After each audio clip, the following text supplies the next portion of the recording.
अस्सलाम वालेकुम, मैं हूं एस्ट्रोलॉजर बिलाल शफी। आज मैं बताऊंगा 2022 का जो ईयर है जेमिनी वालों के लिए कैसा रहेगा। सबसे पहले मैं आपको बताता चलूं, जेमिनी वालों का जो ट्रांजिट है वो मूव हो रहा है फेब के बाद।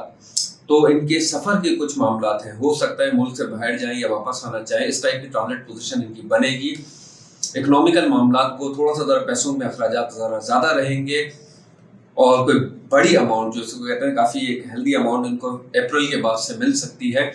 तो ऑल ओवर जेमिनी वालों के लिए बहुत ज़बरदस्त ये ईयर रहेगा। दो तीन चीज़ों का खास ख्याल रखिए, खाने में बदपरहेजी नहीं करिएगा।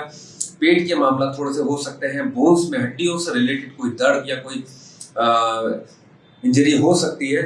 तीसरी चीज़ मैं आपको बड़ी इंपॉर्टेंट बताऊं कि कोई अगर जैसे कोई ट्रीटमेंट चल रहा है मेडिकली आप लोग जेमिनी वालों का, जो काफ़ी अरसे से आपको परेशान किए हुए हेल्थ के मामलात में, तो फेब के बाद से इंशाल्लाह ताला वो आप अपने आप को बहुत ज़्यादा एनर्जेटिक और बेहतर महसूस करेंगे।